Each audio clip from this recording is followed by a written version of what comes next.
Hola y bienvenidos a un nuevo video sobre el enigmático y oscuro universo SCP. Hoy exploraremos uno de los casos más aterradores y desconcertantes que la Fundación SCP ha tenido que enfrentar, SCP-3256. Un caso de una anomalía memética que está relacionada con una serie de asesinatos que aterraron la región de Nueva Inglaterra durante los años 90. SCP-3256 es una anomalía memética, es decir, una anomalía que se transmite a través de la información. Esta anomalía está relacionada con los asesinatos cometidos por un individuo conocido como el Atador de Bracten Bay, o SCP-3256-A, un asesino en serie activo entre 1993 y 2000 en la región de Nueva Inglaterra, Estados Unidos. Lo aterrador de SCP-3256 no es solo su naturaleza violenta, sino su habilidad para propagarse. Esta anomalía se activa a través de cualquier descripción, ya sea escrita, visual o incluso hablada, de los asesinatos del Atador de Bracten Bay. Lo curioso es que aquellos que entran en contacto con esta información no solo quedan atrapados en la historia de los crímenes, sino que también comienzan a desarrollar comportamientos extraños. Lo perturbador aún,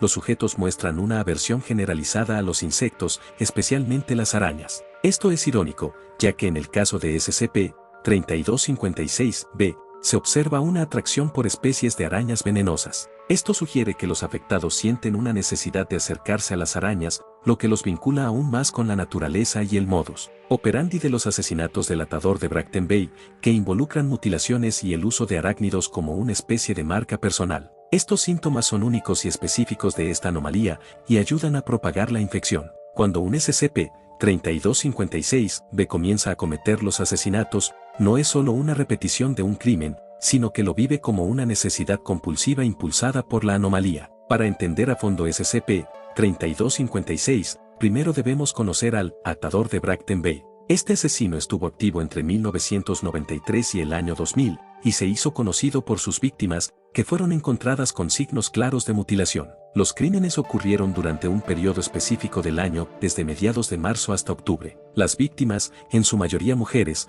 fueron encontradas en zonas donde la población de arácnidos era alta. Curiosamente, la mayoría de las víctimas tenían entre 20 y 45 años. Pero lo que hace realmente extraña esta historia es la naturaleza de los asesinatos. Se dice que el Atador de Bracten Bay no solo mataba a sus víctimas, sino que también las dejaba en escenas que sugerían una relación con arácnidos. Las víctimas, especialmente las mujeres, mostraban signos de haber sido atacadas de manera que sugerían una especie de ritual relacionado con insectos, lo que generó gran fascinación en los medios. Lo verdaderamente aterrador de SCP-3256 es su naturaleza memética. Una vez que una persona lee, escucha o ve una representación de los asesinatos cometidos por el Atador de Bracten Bay, esa persona está en riesgo de ser afectada por SCP-3256. Los sujetos infectados, conocidos como SCP-3256-S, comienzan a experimentar cambios en su comportamiento. Algunos desarrollan compulsiones, como la tricofagia, que es el acto de comer cabello,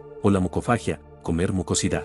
Pero, lo más perturbador es su relación con los insectos, específicamente las arañas. A pesar de que muestran aversión hacia la mayoría de los insectos, los infectados se sienten atraídos por especies de arañas venenosas, buscando activamente estas criaturas. Con el tiempo, estos individuos, ahora designados SCP-3256-B, están obligados a cometer asesinatos que imitan el modus operandi del Atador de Bracten Bay. Este ciclo de muerte y contagio ha llevado a que se estime que entre 150 y 200 asesinatos podrían haberse producido por influencia de esta anomalía. El caso de SCP-3256 salió a la luz pública en 2008, cuando una serie de asesinatos por imitación comenzaron a ocurrir en alguna parte de Maryland. En este caso, Harold King Smith, un criminólogo del FBI que había trabajado en el caso del Atador de Bracten Bay, desapareció misteriosamente, solo para ser encontrado relacionado con varios asesinatos similares. El patrón era el mismo: víctimas mutiladas, cuerpos que parecían haber sido atacados por un asesino que no solo mataba, sino que lo hacía con un fin ritualístico.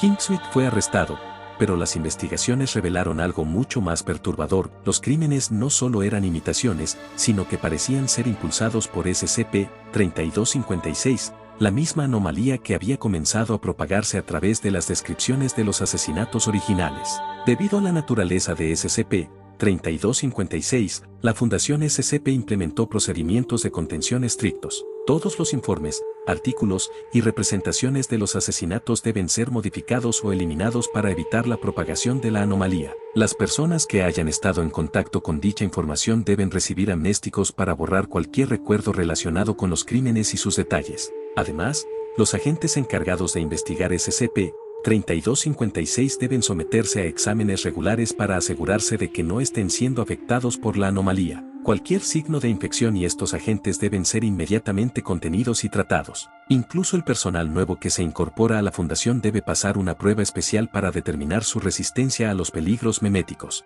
Este caso pone en evidencia no solo los horrores de los crímenes en sí, sino también la fragilidad de nuestra mente frente a las anomalías meméticas. Si alguna vez te encuentras con una historia de este tipo, recuerda, en el universo SCP, el conocimiento puede ser más mortal de lo que imaginas. Si te ha gustado el video no olvides darle me gusta, suscribirte y comentar para más contenido.